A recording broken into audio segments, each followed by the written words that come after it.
You know, if you had told me earlier this year that I'd still be getting emotional over the ending to Persona 3, I would have looked at you and said, of course, it's an emotional gut punch that holds a lot of meaning to me.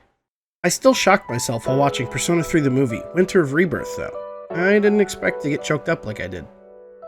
This is the finale for my review of the Persona 3 movies. If you haven't watched the previous videos, I highly recommend going and watching those right now. I also have posted a watch-along in the description, so if you'd like to get my live reactions to the movie, as well as hear how truly choked up I got at the end, that's right there for you.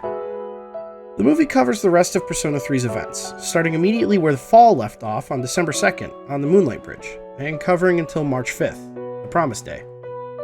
The pacing on this one's a lot better than Fall, as there's really only a few days that need to be covered to convey the story of these months. I mentioned this at the end of my watch-along, but I believe this movie is the best of the four, with the Fall being the obvious pick for worst. There's a few reasons for this, which I'll go into over the course of this video, but the overall gist is that the pacing and story in Winter is superior. I wanted to start off this review by pointing out that the ability of this movie to set the tone is top-notch.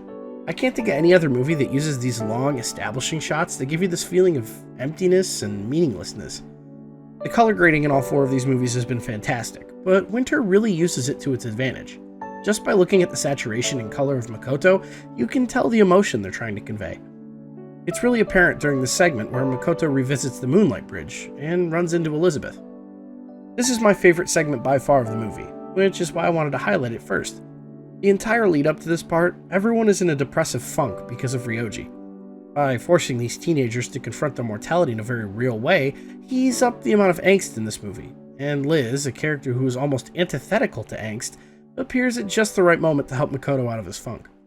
The writers compress all of Liz's dates into this segment, and it really helps bring levity to what is otherwise a very melancholy film.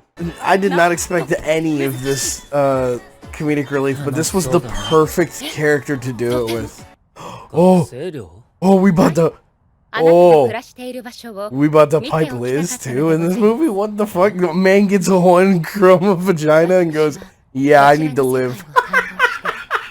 After Liz's pick-me-up, Makoto becomes more of a backbone for Cease, giving me a chance to talk about the build-up to the final battle. Everyone in the group has their own hurdle to overcome, just like Makoto. We even get to see Akinari. And during this period, we get an interesting deviation from the game. Yukari, in her depressive episode, has her persona attack her. Oh shit!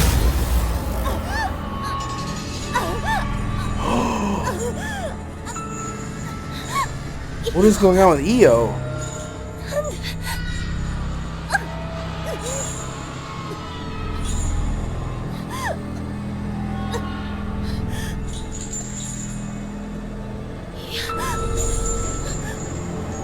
Whoa!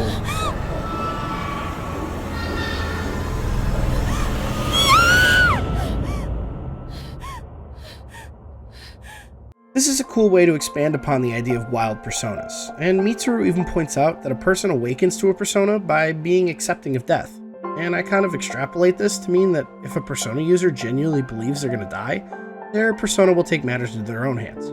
It brings a new perspective to Strega and Shinji having their personas attack them, as at least in Shinji and Chidori's cases, the idea of death is always in the back of their mind.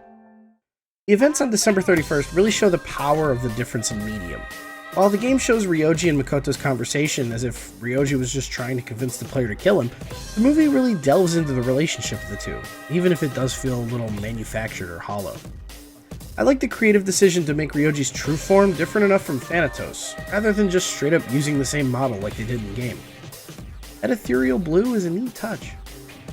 The only thing about this movie I didn't like, and I don't know, it may just be a nitpick, was the way the second awakenings were handled. While I really liked the structure of January 31st, splitting the party and allowing Makoto to confront Nyx one-on-one, the climax almost cheapens the impact of the revolutions. I mentioned this last review, but the best part of the second awakenings in P3 was that they were well integrated into the main story, and felt like a turning point for these characters' stories. Junpei's was well done in the movies, I'll admit, but I think the reasoning for that is that Chidori was an important character as well. This logic, however, falls flat when you realize that Akihiko's awakening is just done so dirty here. They even show the scene where it happens, so it really sucks that they give everyone their double awakenings at the same time. As I said earlier, the emotional gut punch that is the ending of Persona 3 still hit me the way it did back in March. I said it in my watch-along, but even though Persona 5 genuinely made me cry at the ending, I think the P3 ending hits harder. The emotional themes, as well as the ending song, just leave me feeling like I'm the one who's laying on that rooftop.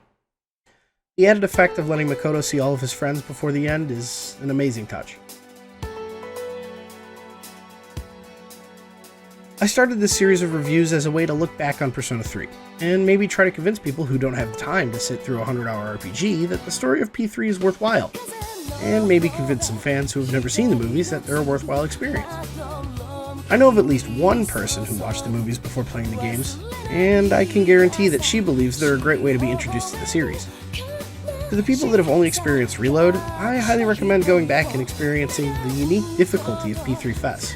It's how I experienced the story, and I found it rewarding. To those who have only experienced FES or Portable, I highly recommend watching through these movies, as they offer a unique take on the story. And finally, to those that have only experienced the story of Persona 3 through my videos, first off, thank you for being here, but also, go play the games. The meme about Persona fans not playing the games is starting to get old. I hope you all enjoyed this quick jaunt back to Iwatodai. I had a lot of fun with this, and if you guys want to see me review anything else, play anything else, seriously, I'll take any idea suggestions. I'm almost done with Persona 4 every day, and I'd really appreciate it if you could check that out. In the words of my friend Daphnator, Memento Mori.